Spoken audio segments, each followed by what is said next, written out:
로마 감옥에 2차로 투옥되어 이제 순교를 앞두고 있던 사도 바울이 믿음의 아들 디모데에게 복음과 함께 고난을 받으라 이런 유언 같은 말씀을 남긴 뒤 이제 2장의 말씀에서는 구체적으로 이 복음과 함께 고난을 받는 복음의 일꾼으로서 갖추어야 할 믿음의 자세와 또 일꾼들이 갖춰야 할 자격에 대한 말씀들을 이렇게 열거하고 있습니다. 해봅시다. 복음과 함께 고난을 받으라.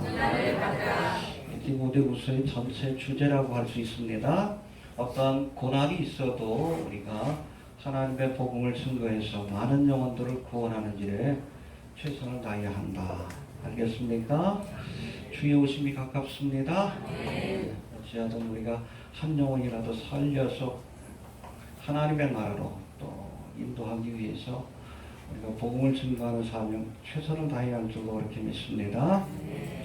하나님을 대신해서 이제 거룩한 하나님의 말씀 즉 복음을 전하려고 하는 사람들은 반드시 이에 합당한 자격이 갖춰져 있어야 하고 또 하나님의 일꾼들에게 요구하는 믿음의 자세가 있다라고 오늘 본문은 우리에게 말씀해주고 있습니다. 그 내용들을 우리가 구체적으로 하나씩 살펴보면서 이 마지막 때 우리가 선교적 사명을 감당하려면 어떤 믿음을 가져야 할지를 생각해 보도록 하겠습니다. 먼저 전도인의 자세에 관한 말씀인데 오늘 본문에서는 이 사도 바울이 복음 전파의 사명을 위임받은 사역자를 해봅시다. 군사요, 경기자요, 농부로 이렇게 비유하고 있는 것을 보게 됩니다.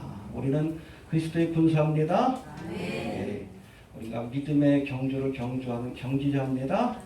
그런가 하면 우리가 열심히 수고해서 씨를 뿌려야 할 사명을 맡은 농부인 것을 우리가 꼭 기억해야 합니다.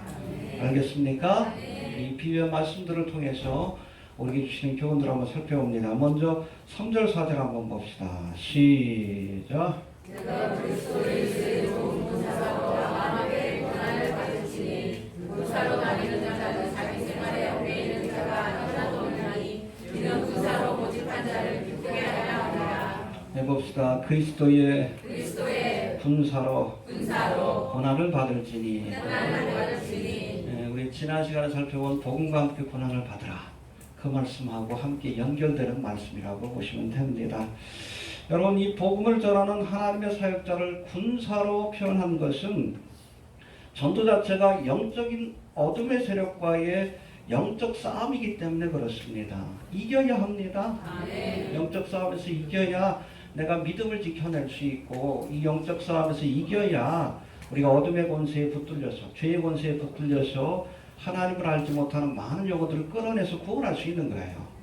그래서 우리가 좋은 군사가 되어야 합니다. 선교학에서는 이 파워 인카운터라고 해서 하나님의 복음이 전해지는 곳에서는 크고 작은 영적인 대결이 일어난다라고 설명하고 있습니다. 복음 전파의 사역을 통해 영혼을 구원하려고 하시는 성령의 역사와 또 이것을 가로막는 악한 영의 역사, 어둠의 권세의 역사가 충돌해서 파워 인카운터가 영적 전쟁이 벌어지는 거예요. 여기서 이겨야 여러분 영혼을 구원할 수 있는 겁니다. 그래서 우리가 선교하러 나가기 전에 먼저 기도로 무장하고 말씀으로 무장하는 이유가 거기 있어요. 알겠습니까? 사도행전 16장에도 보면 사도 바울이 빌립보에서 복음을 전할 당시에도 커다란 영적인 파워 인카운터가 일어났어요. 복음을 전하는데 빌립보 지방에서 점치는 귀신 들린 여종이 쫓아다니면서 귀신 들린 여자입니다. 사도 바울의 사역을 방해해요. 야, 이 사람들 보십시오. 하나님의 종들입니다. 뭐 이렇게 얘기하는데 여러분 멀쩡한 사람이 그 얘기를 해주면 도움이 되겠지만 귀신 들린 여자가 해주니까 오히려 굉장히 힘들고 어려워요. 그러니까 사도 바울이 이 귀신을 꾸짖어 내쫓습니다. 할렐루야. 사탄아 물러가라. 귀신아 물러가라. 물러갔어요. 근데 거기까지는 좋은데 이 여자의 직업이 뭐예요? 무당이요. 점치는 여정이에요. 점치는 여정. 그러니까 이 점치는 여정을 통해서 많은 금전적인 수익을 얻던 주인들이 화가 난 거예요. 더 이상 점을 칠 수가 없는 겁니다. 귀신같이 맞췄는데 귀신이 쫓겨났으니까. 그런 거 아닙니까? 화가 나서 사도 바울을 붙들어다가 빌립보 감옥에 가둡니다. 가둘 때 매를 맞고 사도 바울이 감옥에 갇혔다고 했어요. 그러나 그 그곳에서 하나님 원망한 것이 아니라 오히려 하나님 앞에 감사하며 내가 그를 위하여 핍박을 받게 되니 감사합니다. 하나님 앞에 신라와 함께 바울과 신라가 빌립보 감옥에서 찬양을 드렸다고 했어요. 할렐루야. 그때 갑자기 큰 지진이 일어나서 옥토가 흔들리고 옥문이 열리고 몸에 있던 착고가 풀어졌다라고 성경은 말씀합니다. 그리고 급히 그 모습을 보고 달려온 이 간수에게, 간수가 두렵잖아요. 내가 어떻게 해야 구원을 받습니까? 그때 유명한 말씀 아시죠? 주 예수를 믿으라. 할렐루야. 이 간수가 본 거예요. 하나님의 권능을 체험한 겁니다. 그러니까 사도 바울 앞에 무릎을 꿇고 내가 어떻게 해야 구원을 받습니까? 주 예수를 믿으라. 그리하면 너와 내 집이 구원 얻으리라. 할렐루야. 바로 그날 밤에 이 간수와 그의 가족 식구들 모두가 예수 믿고 구원받는 역사가 나타났다라고 성경은 말씀합니다. 이게 파워 인카운터예요. 이겨야 합니다. 영적 싸움에서 이겨야 돼요. 그래야 영혼을 구원할 수 있는 겁니다. 믿습니까? 저도 신학대학원을 졸업하고 십자군 전도대를 하면서 그곳에서 차출이 돼가지고 선교사로 러시아의 문호가 열렸을 때 처음으로 선교지로 파송을 받았었는데 참 힘들더라고요. 1년 만에 돌아왔는데 아마 건강이 허락됐으면 더 있었을 거예요. 육체적으로도 힘들었지만 영적으로도 많은 사건들이 벌어져요. 제가 보기엔 1년 동안 했지만 사실은 제가 목회 현장에서 경험했던 거 10년, 20년 그 경험했던 것들을 함축적으로 경험을 했어요. 얼마나 하나님의 역사와 악한 영의 역사가 강한지. 처음에 갔는데 로스트프란 지역에 갔는데 보니까는 거기 여자 선교사님 먼저 오셔서 개척을 해놓으셨어요. 그 교회를 처음에 돌보다가 나중에 또 따로 개척을 했는데 함께 일하던 통역관이 돈을 너무 가르쳐. 돈을 너무 가르쳐. 저희가 그냥 그분하고 일할 때 50%를 드렸거든요. 적은 거 같죠. 당시 옐친의 월급이 30불이었어요. 대학교 교수들 월급이 30불이었어요. 공식적인 그 월급이. 적은 게 아닙니다. 50불. 근데 계속 이 통역관이 고려인이에요. 돈도 그러는 거예요. 일하면서. 나중에는 한 6개월 지났는데 그러더라고. 선교사님 100불 아니면 일할 수 없다는 것을 그러더라고. 그만두십시오 했어요. 아주 기가 막혀가지고. 그때 선교사들 200불 받았어요. 저도. 생활비 200불 받았습니다. 기가 막히더라고요. 그만두십시오 했어요. 근데 그러고 나서 막연하잖아요. 근데 하나님께서 그때 처음 그 로스토브 갔을 때 그 방을 잡아주신 고려인이 계셔요. 근데 그분 친척이 우즈베키스탄에서 이렇게 이쪽으로 또 그쪽에서는 또 이 고려인들 자꾸 내쫓는 상황이니까 이쪽으로 넘어오셨는데 일을 찾고 계셨어. 그 통역관하고 만난 거예요. 얼마나 성실하게 일을 잘하는지. 할렐루야.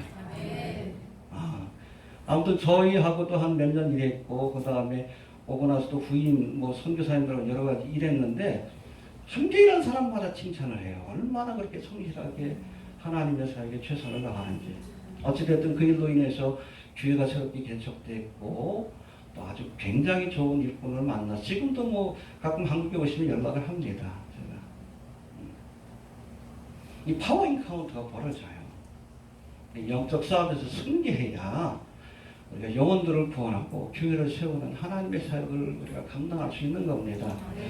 그래서 우리 특별히 우리 교회에서 우리 조상현 선교사님하고 이스라엘에 계신 막심 선교사님을 후원하고 계시는데 기도 많이 해주셔요. 물질적으로 후원하는 것 그게 다가 아니에요. 지금 이스라엘 또 얼마나 어려워. 언제 전쟁이 날지 모르나. 우리 조상현 선교사님이 구약학계론이 지금 다 끝났대요. 워낙 또 복잡하다 보니까 책이 두껍고 아마 본격적으로 이번 주부터 저희 책이 들어가게 될 겁니다. 이건 아마 한 달 정도면 끝날 것 같아요. 제가 보기에는. 가을쯤에 책이 나올 것 같은데 그래서 이번 주에 한번 좀 만나서 좀 구체적인 얘기를 좀 제가 들어보려고 합니다. 어떤 기도 많이 해주시길 바랍니다. 영적 싸움이 파워 인카운터 승리할 수 있도록 기도 외에는 이런 유가 나가지 않는다고 했어요. 해봅시다. 기도 외에는 이런 유가 나가지 않는다. 어둠의 문서를 제압해야 우리가 하나님의 나라를 확장하는 귀한 사역을 감당할 수 있는 거예요. 이해가 되십니까? 예. 또 3절에서는 군사로 모집된 자는 고난을 각오해야 한다. 해봅시다. 고난을 각오해야 한다.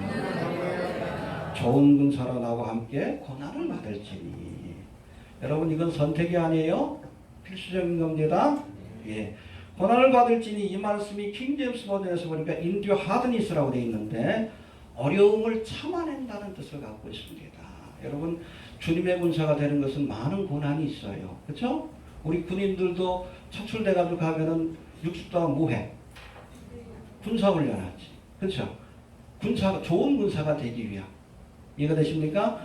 그게 끝나야 이제 일만촉방이라고 하는 2등 병력을 달아요. 그래서 군사가 됩니다. 그러고 나서도 복무 끝나는 날까지 얼마나 힘들어요. 하루하루가 고난의 연속입니다. 근데 그런 각오를 해야 우리도 주님 앞에서 좋은 군사가 될 수 있다는 겁니다. 복음과 함께 알겠습니까? 예. 아무튼 주님의 사역을 감당하려고 하는 사람들 고난이 따르게 돼 있어요. 그것을 우리가 이상한 일로 여기지 마시고 복음과 함께 고난을 받는 그런 믿음의 자세가 필요합니다. 또 세 번째, 군사로 다니는 자는 자기 생활에 얽매여서는 안 된다라고 말씀합니다. 4절 한번 봅시다. 시작. 군사로 다니는 자는 자기 생활에 얽매이는 자가 하나도 없나니 이는 군사로 모집한 자를 기쁘게 하려 합니다. 예, 여기서 자기 생활에 얽매이는 자가 없다는 말씀은 군사로 모집된 사람 그 순간부터 자신의 사사로운 생활에 얽매여서는 안 되고 나라를 지키는 일에만 전심전력해야 한다. 마찬가지로 그리스도의 군사로 모집된 자도 자기 생활에 얽매이지 말고 하나님의 사역에 전심전력해야 합니다. 알겠습니까? 네. 그래야 합니다. 이 군대에서 복무 중인 군인들을 제대시키는 여러 가지 사유가 있는데 그 중에 아주 대표적인 것이 바로 의가사제대입니다. 의가사제대. 뭐 복무를 하다가 다쳐가지고 도저히 군대 생활을 할 수 없을 경우 의가사 제대, 그렇죠? 질병으로 인한 제대가 있고 또 집안에 무슨 큰일이 벌어져가지고 갑자기 교통사고 나가지고 생활을 책임져야 되는 부모님이 돌아가신다니 그러면 동생들을 위해서라도 제대해야 될 거 아니에요. 의가사 제대가 있는데 자기 생활에 얽매일 수밖에 없는 상황이 발생하면 결국 군 생활을 지속할 수 없다라고 판단을 해서 제대를 시키는 거예요. 이해가 되십니까? 네. 마찬가지예요. 그리스도의 군사로 모집된 자가 자기의 생활에 얽매이면 사사로운 사적인 삶에 얽매이게 되면 그리스도의 좋은 군사가 될 수가 없다. 한마디로 하나님이 맡겨주신 사역에 전심전력을 해야 한다라고 그렇게 말씀하고 있는 겁니다. 알겠습니까? 그렇게 해야 합니다. 두 번째, 복음을 전하는 자를 5절 말씀해 보니까 경기자로 그렇게 묘사하고 있습니다. 우리 5절 말씀 한번 봅시다. 시작.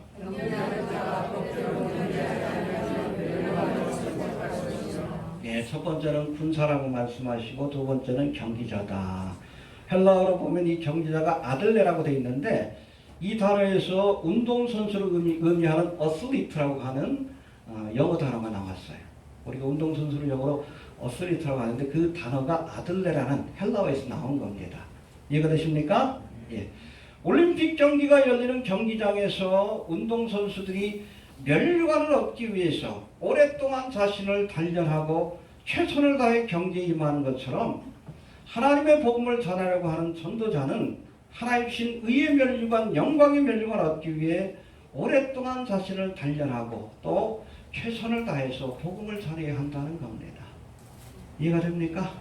해봅시다. 최선을 다해야 한다. 알겠습니까? 예. 또 두 번째, 경기하는 자가 법대로 경기하지 아니하면 상이 없다라고 말씀합니다. 우리 5절 다시 한번 봅시다. 시작.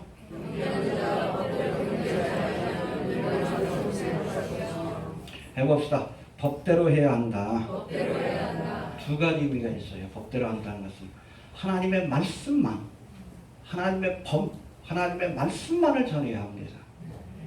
전도자는 여러분 무슨 뭐 정치적인 이데올로기를 전파하는 게 아니에요. 정광훈처럼 무슨 뭐 여당이 어떻고 야당이 어떻고 우익 좌익 여러분 이데올로기를 선포하는 시간이 아닙니다.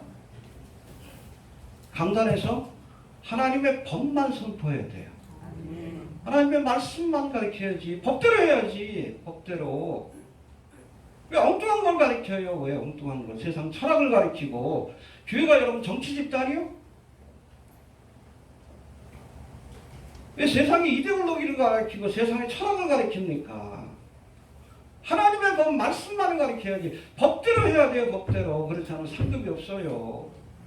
하나님의 법만을 가르쳐야 되고 또 법대로 경계해야 된다는 것은 하나님이 하라고 하신 방법을 따라 규칙을 따라서 하라는 거예요.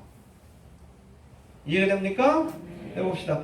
하나님이 정하신 규칙을 따라 전해야 한다. 전도에도 하나님이 제시하신 방법이 있어요. 십자가의 도가 무식한 거죠. 그러나 그렇게 해야 된다는 거예요. 선포해야 된다는 거예요. 사도 바울이 여러분 아테네 가서 열심히, 지금의 아테네입니다. 철학의 산실. 열심히 전도했어요. 어떤 설교했습니까? 철학적인 설교를 했어. 근데 얻은 열매가 없어요. 열매가 거의 없습니다.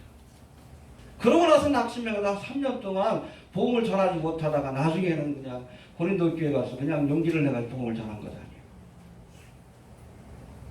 왜 하나님의 말씀대로 안 하고 자기의 방법과 철학을 이용해서 하다가 열매를 얻지 못한 거예요. 우리가 전하는 것도 법대로, 그래서 하나님의 말씀만을 전하고 전하는 방법도 하나님의 말씀을 따라 해야 합니다. 철학을 가리키면 안 되고 표적을 의지해서도 안 되고 하나님의 말씀, 어리석어 보여도 십자가의 도만을 전할 때 그럴 때 여러분 새 생명의 역사가 나타나는 거예요. 여러분 90년대 초반부터 한국교회 안에 교회 성장학이 소개됐는데 저도 초창기 때 이걸 배웠어요. 요걸 교회 성장학의 맥가브란 교수하고 피터 와그너 교수가 유명한 플러신학교. 피터 와그너는 나중에 신사도 운동을 만든 사람이에요. 응? WCC하고 연결되어 있고 여러분 교황하고 연결되어 있습니다. 그 사람인데 이 교회 성장학의 모토가 뭔가 하면 해봅시다. 교회 성장은 하나님이 기뻐하시는 일이니 모든 방법을 동원해서 교회를 성장시켜라. 그럴듯하긴 하지만 아니에요. 그러니까 교회 성장을 지상과제로 넣은 겁니다. 그러니까 그것을 이루기 위해서는 모든 방법을 다 동원하라는 거예요. 근데 성경 말씀은 그렇지 않습니다. 응? 여러분 교회 사람들의 숫자가 늘어나는 것이 중요한 것이 아니에요. 진심으로 회개하고 구원받는 사람들의 숫자가 늘어나야죠. 여하튼 이렇게 교회 성장을 시키기 위한 여러 가지 방법들이 동원됐는데 그때 주로 사용된 것이 경영학적인 이론들입니다. 그래서 교회 안에서 마케팅 기법이 도입됐어요. 어떻게 사람들의 마음을 살 수 있는가. 그래서 그때부터 나온 그 예배가 있어요. 들어보셨어요? 열린 예배 혹은 구도자 중심의 예배. 예배의 중심이 하나님이 아니라 사람으로 바뀌었어요. 엔터테인먼트적인 요소들이 들어갔어요. 그걸 통해서 성장한 교회가 있죠.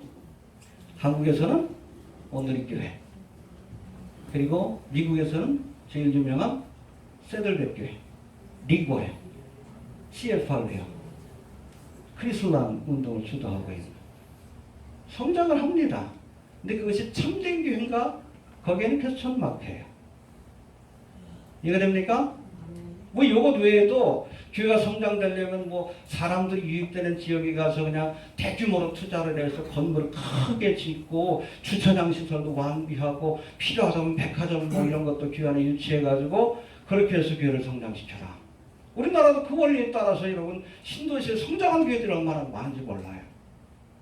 그렇게 급격한 성장을 이룬 교회는 있지만 근데 흥미로운 게 있어요. 그때부터 여러분 90년대 교회 성장학이 소개된 그때로부터 희한하게도 한국교회 전체로 보면 한국교회가 성장이 멈추거나 마이너스 성장을 하기 시작했다. 결국 그렇게 성장한 교회도 수평이동이 불과한 거예요.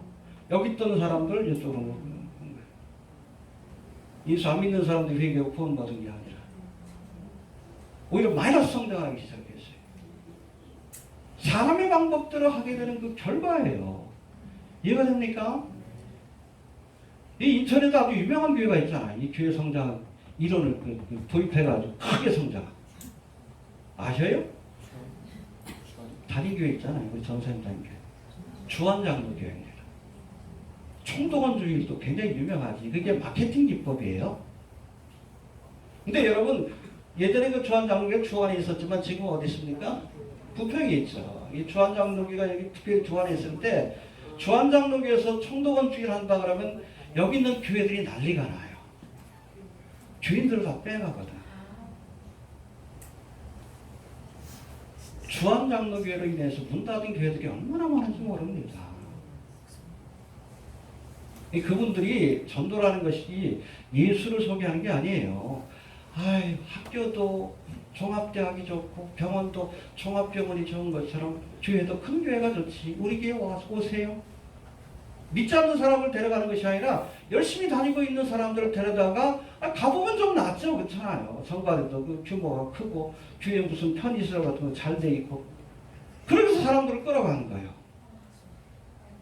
하나님 기뻐하시는 일인가? 그건 아니에요.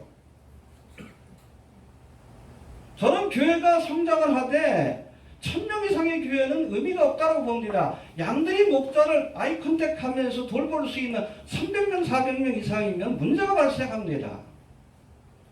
그 다음으로 사람이 온다 그러면 여러분 교회로 분립하면 되지. 자기 등치만 키우려고 그래. 왜? 목회자의 욕심의 그릇을 채우기 위한 수단이지. 그래서 월급 많이 받고 번세 누리다가 나중에는 그거 아까우니까 자식들한테 물려주고 그런 건 아니에요. 이 교회 성장하게 여러분 결과입니다. 한국교회를 망쳐놨어요. 한국교회를 기업화해놓고 여러분 교회 안에 경영학적인 이론들이 들어오면 원튼 원치 않던 교회는 기업처럼 변하게끔 돼 있어요. 밑에 있는 전도사들을 평가할 때도 그렇잖아요. 얼마나 사람들을 데리고 왔느냐.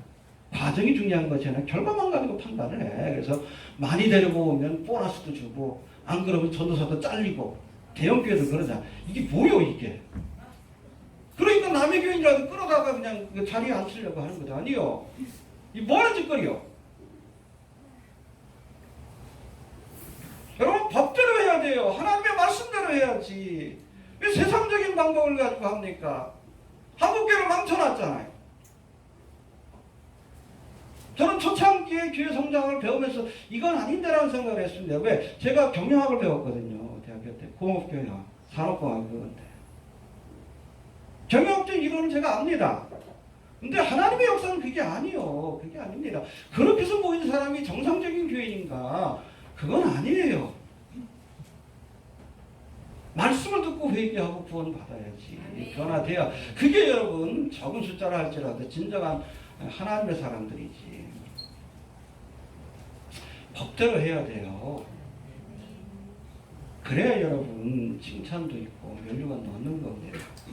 열심히 일해가지고 그냥 많은 사람들에게 모아놓고 해도 여러분 주님께서 모른다고 하면 어떡할 거예요?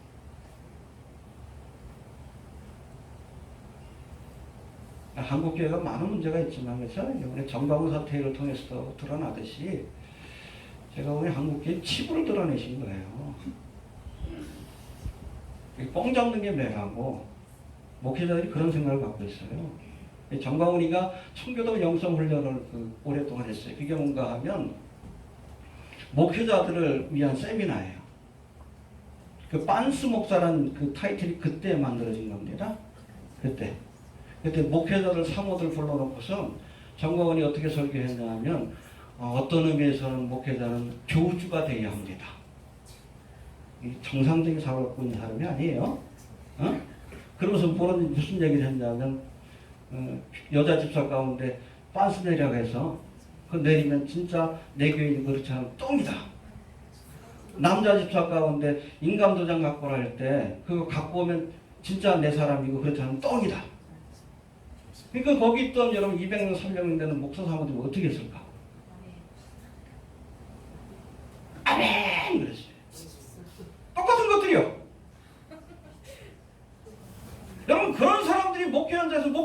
이게 한국교회 모습이에요. 꼼잡는 게 뭐라고 어떻게 하든 삶이 교주 노릇을 하든 사람만 모으면 된다는 생각. 그게 뭐예요 그게.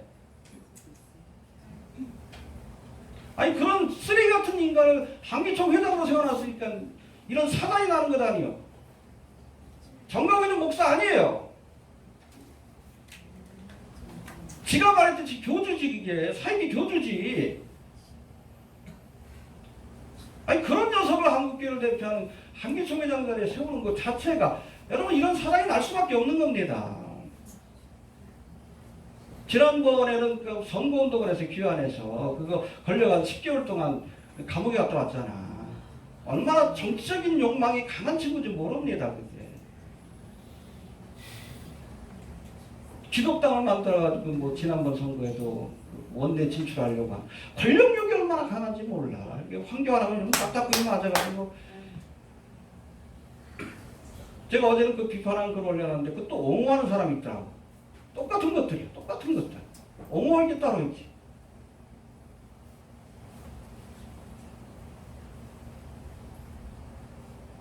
법대로 해야 돼요. 하나님의 말씀대로.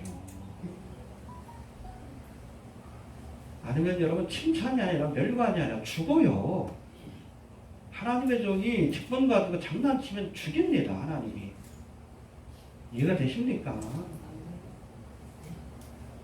발람을 죽여버리셨잖아요. 그렇잖아요. 해봅시다. 법대로 해야 한다. 법대로 해야 한다. 말씀대로. 하나님의 말씀만을 전하고 또 전하는 방법도 여러분 경영학이 아니에요. 교회는 종교사업이 아닙니다. 영혼을 구원하는 기관이에요. 하나님의 말씀대로 해야 돼. 숫자가 중요한 거 아니에요. 이해가 됩니까? 법대로 경지하지 않으면 멸류관이 없습니다. 이해가 됩니까? 세 번째로 복음 전도자에게 사용된 세 번째 비유는 농부인데 6절 말씀 한번 봅시다. 6절 시작. 예, 여러분 농부의 수고를 통해 씨가 땅에 뿌려져서 꽃을 피우고 열매를 맺는 역사가 나타나듯이 전도인의 수고를 통해서 많은 영혼들이 예수를 믿고 구원받는 새 생명의 역사가 나타나는 겁니다. 할렐루야. 여러분 이 농사를 지어서 결실을 얻는데 필요한 세 가지 요소가 뭡니까? 씨가 있어야 되고 밭이 있어야 되고 이것을 연결해줄 농부가 있어야 합니다. 뭐 그 외에도 적당히 비가 내리고 햇빛이 있어야 되고 뭐 그런 것도 있지만 부수적인 것이고 필수적인 3요소는 해봅시다. 씨, 밭, 농부. 예, 마태복음 13장에도 씨 뿌리는 비유가 나오는데 이 세 가지를 다 언급합니다. 씨는 뭐예요? 하나님의 말씀입니다. 여러분 우리 안에 하나님의 말씀의 씨앗이 뿌려질 때에 우리가 예수를 믿고 거듭나는 새 생명의 역사가 나타나는 거예요. 그래서 가라지 뿌리지 말고 철학을 설교하지 말고 엉뚱한 거 가르치지 말고 교회에서 말씀을 가르쳐야 된다는 거예요. 말씀은 살아서 역사합니다. 그 말씀 자체가 능력이 있어요. 근데 이미 씨앗은 좋은 씨앗입니다. 더 이상 좋은 씨앗이 어디 있어요? 하나님의 말씀이 있는데. 그리고 좋은 밭이 예비되어 있어야 돼요. 합니다. 있어야 되는 거 해봅시다. 좋은 밭이 있어야 한다. 그렇죠? 길가밭과 같이 완악해진 심령, 아니면 뭐 돌짝밭과 같이 말씀을 처음에 들을 때는 아멘 하지만 나중에 금세 식어버리는 그런 심령, 또 가시밭과 같이 하나님의 말씀을 받고도 여러 가지 세상의 염려, 또 죄에 대한 욕심 때문에 더 이상 믿음이 성장하지 못하는 그런 밭이 아니라 하나님의 말씀을 잘 이렇게 경작된 밭과 같이, 우리 씨 뿌릴 때 그냥 뿌리지 않잖아요. 먼저 밭갈기를 하죠. 그게 바로 좋은 밭이요. 돌짝 다 해놓고 부드럽게 해가지고 어쨌든 하나님께서 말씀을 주실 때 아멘 말씀하옵소서 듣겠나이다. 이게 좋은 밭이요. 여기에 뿌려져야 30배, 60배, 100배 결실을 맺는 거예요. 알겠습니까? 이처럼 좋은 씨가 있고 좋은 밭이 있다 할지라도 그러나 이 둘을 연결시켜주는 농부의 수고가 없으면 헛된 겁니다. 우리가 해야 할 일이 바로 여러분 하나님의 말씀의 씨앗은 좋은 밭에. 근데 어떤 때는 우리가 복음 열심히 전해도 그냥 즉가밭과 같이 완악한 심령들이 있어요. 열심히 해도 길가밭에 뿌리면 헛된 겁니다. 결과에 대해서 너무 연연하지 마십시오. 네. 한번 해봅시다. 농부의 수고가 있어야 한다. 열심히 우리가 씨를 뿌릴 수 있게 되길 바랍니다. 결과에 상관없이. 또 6절에 보니까 수고하는 농부가 곡식을 먼저 받는 것이 마땅하다라는 말씀이 있는데 해봅시다. 수고하는 농부가 곡식을 먼저 받는 것이 마땅하다. 이 말씀 두 가지 의미로 해석이 되는데 첫 번째는 여러분 이스라엘 백성 가운데 하나님이 선택하신 제사장들이 수수한 곡식들 가운데 첫 열매를 분배받았던 것처럼 그렇죠? 이스라엘 백성들이 11조를 하면 그 11조가 누구에게로 가요? 레위지파. 그리고 또 레위지파의 11조가 제사장들에게 간다. 첫 열매. 처음 익은 곡식을 받는 것이 마땅하다. 뭐 그런 의미로도 해석이 되고 두 번째는 농부가 먼저 받는 곡식이 실제로 먹는 곡식이 아니라 영적인 열매를 의미한다고 보는 해석입니다. 해봅시다. 영적인 열매를 먼저 받게 된다. 그렇죠? 하나님의 사에게 수고한 일꾼들이 가장 먼저 사랑이라고 합정으로 참 충성자비 양성 온절자와 같은 성령의 열매를 먼저 얻게 된다. 뭐 그런 의미로도 해석이 됩니다. 어찌됐든 수고하는 농부가 곡식을 먼저 받는 것이 마땅하니라. 이 말씀은 복음 전파의 사에게 수고한 일꾼들에게 하나님께서 영육간에 필요한 것들을 채워주시고 또 그 수고를 갚아주신다. 그런 의미를 갖고 있습니다. 하나님 앞에 주님의 사에게 충성하십시오. 그럴 때 하나님께서 하나님 앞에 공짜가 없어요. 영육간에 필요한 것들을 채워주시고 갚아주실 줄로 그렇게 믿으시길 바랍니다. 예. 이제는 전도인의 자격, 우리 20절부터 26절까지 말씀인데 전도인의 자격에 대해서 몇 가지 한번 살펴봅니다. 첫 번째는 복음을 전하는 자들은 먼저 자기를 깨끗게 해야 합니다. 해봅시다. 자기를 깨끗게 해야 한다. 스스로 성결해지지 않으면 하나님 앞에 쓰임받지 못하는 거예요.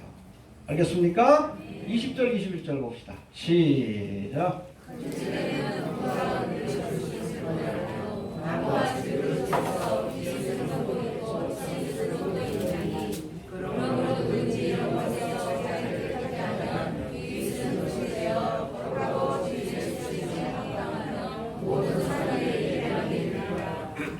할렐루야. 본문에서는 사도 바울이 하나님의 일꾼을 그릇으로, 하나님 쓰는 도구입니다. 그릇으로 비유하고 있는데 하나님이 쓰시는 그릇은 어떤 그릇이에요? 금그릇, 은그릇 또 여러분 괜찮아요. 쓰임받을 수 있습니다. 깨끗하기만 합니다. 질그릇, 나무그릇 또 더러우면 안 쓰시는 거예요. 여러분 아브라함이나 다윗 같은 사람은 금그릇이에요. 금그릇이지만 깨끗하다. 그 쓰신 것이. 다니엘도 금그릇이지. 얼마나 재능이 뛰어납니까? 여러분 금그릇, 은그릇이 쓰임받지 못한다는 게 아니에요. 깨끗해야 쓰임받는다는 거기에 방점이 있는 겁니다. 알겠습니까? 아무리 금그릇, 은그릇처럼 많은 재능이 있어도 깨끗지 않으면 그러나 쓰시지 않는다는 겁니다. 하지만 반대로 질그릇, 나무그릇처럼 하찮은 그릇이라도 깨끗하면 스스로를 정결해서 깨끗이 그릇을 준비하면 하나님이 써주신다는 겁니다. 할렐루야. 아마 그 대표적인 사람이라면 19세기 미국의 큰 부흥, 대부흥이라고 얘기를 합니다. 대부흥을 이끌었던 D.L. 무디라고 할 수 있을 것 같습니다. 이분은 구두수성공 출신이에요. 그러니까 정규교육을 못 받았어. 성경만 본 사람입니다. 그러니까 듣는 분들이 그렇게 얘기를 해요. 10마디를 하면 7마디는 8마디는 문법적으로 틀린대. 무슨 얘기인지 잘 알아듣기 힘들다는 거예요.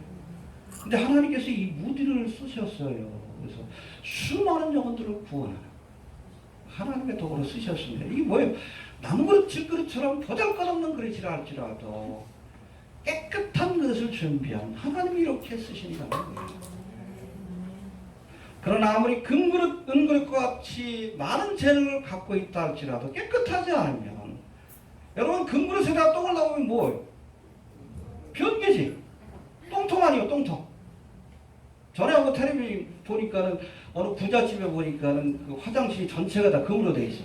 변기도 금으로 돼 있어. 아무리 여러분 금으로 돼 있어도 똥통은 똥통이요. 예? 여러분 금그릇이라 할지라도 거기에 쓰레기를 넣으면 쓰레기통이지. 그러나 질그릇이라 할지라도 거기에 보배를 담으면 이 보석상자예요. 보배하게 되는 겁니다. 할렐루야. 그러려면 그릇이 깨끗해야지. 이거 됩니까? 여러분 지저분한 데다가 귀한 것을 담지는 않잖아요. 질그릇이라 할지라도 깨끗한 거기다가 귀한 것을 담아 하나님의 귀한 사역을 감당하는 그런 도구로 사용하시는 겁니다.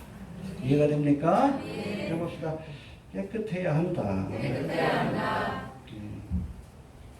그러지 못하니까 문제가 되는 거예요. 주의 종들이 돈, 명예, 권세, 욕심, 세속적인 그런 욕망이 가득 차 있으니까 하나님 앞에 쓰임 받지 못하고 오히려 마귀의 도구가 되고 있는 겁니다. 이해가 됩니까? 깨끗해야 쓰십니다. 예. 또 두 번째, 복음을 전하는 자들은 어리석고 무식한 변론을 버리라고 이렇게 말씀합니다. 우리 23절 한번 봅시다. 시작.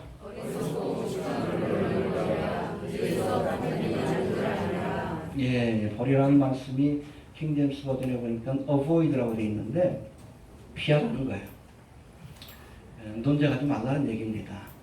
이해가 됩니까? 변론에 해당되는 헬라어 제테시스는 퀘스천즈라고 영어로 되어 있는데 소모적인 논쟁을 일으키는 질문들을 의미하는 단어입니다. 해봅시다. 소모적인 논쟁을 일으키는 질문들. 이러한 변론은 영혼을 구원하는 데 무익할 뿐 아니라 오히려 쓸데없는 논쟁과 다툼을 일으키기 때문에 이거는 avoid, 피하라, 버리라, 그렇게 말씀하고 있는 겁니다. 여러분 지난 시간에도 말씀드린 것처럼 전도는 선포지 설득하는 게 아니에요. 이해가 됩니까? 그러기에 복음을 전하는 자는 상대를 설득하기 위해서 논쟁을 벌이면 안 됩니다. 그냥 선포하고 끝나야 돼요. 회개하라? 듣든지 아니 듣든지. 들으면 구원받을 것이고 그렇지 않으면 그 하나님의 말씀이 심판의 빌미가 될 거예요. 설득이 아니라 선포입니다. 제가 블로그를 운영하다 보면 가끔 이상한 질문들을 가지고 논쟁을 불러오려고 하는 사람들이 있어요. 아주 그냥 보면은 뱀이 미혹하는 것처럼 이렇게 미끼를 던지는 친구들이 있어. 질문하는 척 하면서 받아주면은 논쟁을 벌입니다. 기다렸다는 듯이 하나님이 동산에 있는 모든 나무 실과를 먹지 말라 하더냐? 질문 던지죠. 똑같이 질문 던지는 친구들이 있어. 어떨 때는 제가 처음 블로그 운영할 때 그냥 성실하게 답변을 해주면은 그거 꼬투리 잡아가지고 또 논쟁을 벌여요. 쓸데없는 논쟁, 소모적인 논쟁. 그래서 그때마다 제가 원칙을 지킨 것이 있어요. 우리 이 블로그는 논쟁을 위한 공간이 아니라 하나님의 말씀, 마지막 때를 향한 하나님의 말씀과 시대의 징조를 알리고 선포하는 그런 모임이다. 그런 공간이다. 마음에 안 들면 그냥 가십시오. 설득하려고 제가 운영하고 있는 게 아니에요. 들을 기 있는 자는 알겠습니까? 어제도 누구에 관한 거죠? 정광훈에 관한 글 올리니까 또 그냥 또 편드는 사람이 있어. 어떤 사람인지 모르겠어. 주기신앙 앞에서 온 사람들인지. 아니 정광훈을 편들더라고. 그래도 하는 말은 맞지 않냐고. 그래. 기가 막혀가지고. 제가 링크한 그 글을 보시면 알겠지만은 손봉 교수 같은 경우에는 서울대 출신이고 서울대 교수를 하시고 고신대 지금 석좌 교수로 계시는데 균형 잡힌 기독교 사상가입니다. 그분이 지적한 내용이 정확해요. 정교 분리 원칙을 교회가 지켜야 합니다. 물론 정부에서 여러분 하나님의 말씀에서 벗어나는 것들을 할 때는 우리가 그 안정적인 부분에 있어서는 관여해야 돼요. 우리가 차별금지법을 반대하듯이. 그렇죠? 하나님의 말씀을 지키기 위해서. 그러나 여러분 적극적으로 나서가도 어떤 정쟁에 휘말리는 건 하나님이 원치도 않는 일입니다. 여러분 예수님이 정치하셨어요? 아니요. 가이사의 것은? 하나님의 것은? 그렇죠. 오히려 그냥 정치에는 무관한 듯한 그런 태도로 일관하셨기에 그때 열심당원이었던 가론유다가 마음에 안 들어 예수님 팔아먹은 거예요. 왜? 독립을 위해서 나서지 않느냐. 근데 예수님은 이스라엘 나라를 회복하기 위해서 오신 게 아니에요. 영혼을 구원하기 위해서 오신 거지. 어차피 세상 나라는 장망석이라는 걸 아셨기에 우리가 문재인 대통령 될 때 얼마나 많이 기대했어요. 별거 없잖아요. 원래 그런 거예요. 황교안 씨가 되면 뭐 나아질 것 같아? 별거 없어요. 이 국제사회가 이렇게 복잡하게 얽힌 상황 속에서는 우리가 아무리 해도 할 수 있는 일에도 한계가 있습니다. 남북 문제도 열심히 문재인 씨가 하려고 하는데 안 되잖아. 키를 여러분 미국이 지고 있기 때문에 그런 거예요. 그건 우리가 할 수 있는 일도 아니요. 경제 문제도 마찬가지잖아요. 우리 아무리 저거 해도 미국하고 중국이 지금 무역 문제가 나는데 어떻게 해? 고래 싸움에 새우등 터지고 있는데.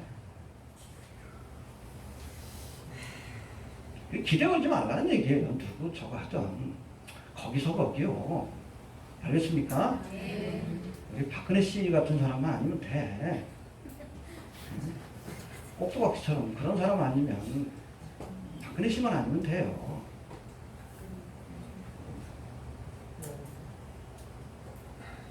무슨 얘기하자고 했죠? 너무 거기에 크게 관여하지 마십시오. 정교분리가 맞아요. 자꾸 그런데도 거기 그 근래역에 보면 우리가 정치에 관여해서 세상을 바꿔야 되는데 그게 정치신학이거든요. 그게 좌쪽에서는 해방신학이고 우쪽에서는 또 이런 이론들이 있어요. 네오콘의 이론들이 있는데 그건 이단이에요. 우리가 열심당원이 돼야 된다는 건데 가룟유다의 길을 쫓아가야 된다는 얘기요. 응? 예수님의 제자가 아니라 가룟유다의 제자가 돼야 된다는 얘기인데 난 못해. 난 못해요.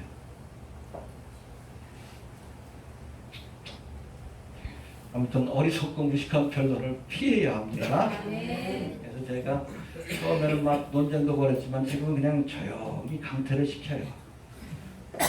왜냐하면 변론이 자꾸 일어나니까 그래요. 어떤 적극적인 사람은 또 쪽지 보내가지고 왜 강퇴시켰나. 그럼 그것도 강퇴를 시킵니다. 해봤자 그 사람이 내 얘기 들을 것도 아니고 내가 그 사람 얘기 들을 것도 아니고 불만 있으면 딴 데 가서 욕하면 되지. 그렇잖아. 개인 블로그인데 그렇잖아요. 나하고 생각이 다르면 딴 데 가서 욕하면 되지. 항상 그래요. 저는 그냥 들을 기는 자는 들을지어다. 논쟁하는 공간이 아니에요. 이해가 되십니까? 예. 그 다음에 마지막으로 하나님의 사역자에게 요구하시는 자세, 거역하는 자를 오명으로 징계하라고 말씀합니다. 해봅시다. 징계하라. 25절 26절 봅시다. 시작. 거역하는 자를 오명으로 징계하지 꼭 하나님이 저희에게 하셔서 징계하지 하시라며 저희로 마귀의 몸에서 하나님께서 증가하여 그 뜻을 쏟게 하시라 합니다. 예, 복음을 전하는 하나님의 사역자가 해야 될 마지막 사역은 징계입니다. 해봅시다. 징계하라. 다윗이 범죄할 때 나단 선지자가 하나님의 말씀을 가지고 저를 찾아가서 책망하고 징계했어요. 당신이 그 죄인이요. 우리 안에 바세바를 범하고 그 남편을 죽게 한 죄. 세형죄에 해당되는 그 죄라고 그 앞에서 책망했어요. 다윗이 참 위대해. 그 자리에서 무릎 꿇고 회개했어요. 그러니까 하나님이 다윗을 사랑하신 거예요. 끝까지. 거기에 대한 징계가 있었지만, 그렇죠? 그러나 버리지는 않았어요. 회개했기 때문에. 사울왕은 안 그랬잖아. 죄를 지적받았을 때 핑계 댔지. 이게 버림받은 거예요. 여튼 나단 선지자와 같이 혹여 믿음의 길을 가다가 그릇된 길을 가는 그런 주의 성도들이 있으면 말씀을 가지고 근실하게 징계해야 합니다. 그걸 통해서 회개하고 다시 일어설 수 있는 기회를 주는 거. 그게 사랑이에요. 그냥 아유 괜찮아, 잘 될 거야. 여러분 허물과죄를 덮어주는 게 이게 사랑이 아닙니다. 회개하고 아주 따끔하게 징계하는 게 사랑이에요. 황교안 씨가 전도사라고 그러는데 왜 법당 가서 이러고 있어? 그 따끔하게 여러분 징계해야지. 책망하고. 최근에는 보니까 또 앞으로 열심히 하겠대. 열심히 절하겠대. 왜 꿀먹은 벙어리처럼 거기에 대해서 얘기하는 사람이 없어요. 이 목사들 가운데. 따끔하게 얘기해야지. 아니면 전도사 자격을 박탈하든지. 말도 안 되는 짓을 하잖아. 왜 권력이 아부합니까? 하나님의 사람들이. 딸랑딸랑 왜 자꾸 권력자에게 시종 노릇을 해? 네? 여당이든 야당이든 잘못된 길로 가면 하나님 말씀대로 징계해야지. 세례 요한도 책망하다 목이 잘려 죽었잖아. 선제의 삶이 그거 아니야. 뭐가 무섭다고 할 말을 못해.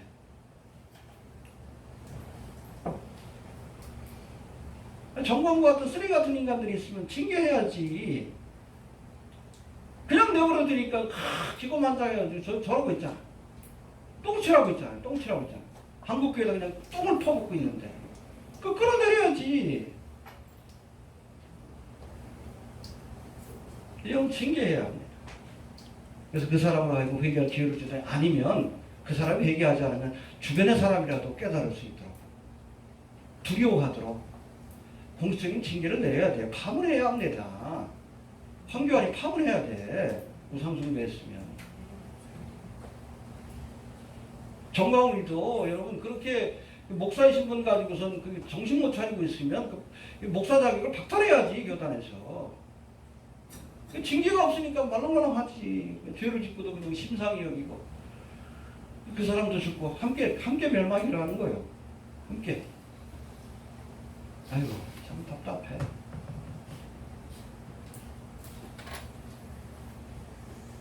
합신인가요? 합신인가요? 예장인가 기자인가? 예수교성교회 무슨 판가요? 김사환 목사. 아직도 치리 못하고 있잖아요. 교단 헌법 그냥 정면으로 부인했는데 징계를 못하잖아. 아이고 참 한심해요. 한심해. 교단 헌법이 뭐요? 자식한테 교회 물려주지 말자. 정면으로 부정했는데도 자식한테 물려줬는데도 그 징계를 못 내려. 아직도 뭐하는 짓이요. 그러니까 여러분 해도 되나 보다 하지.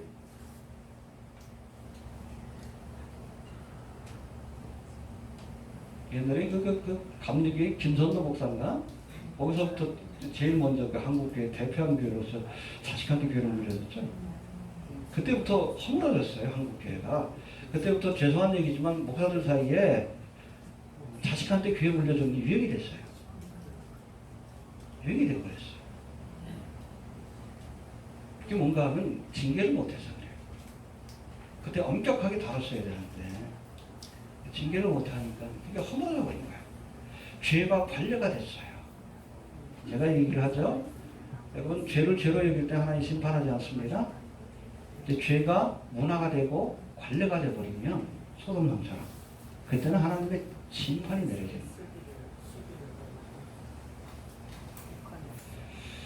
거예요. 아이고, 해봅시다. 징계하라. 네. 알겠습니까? 네.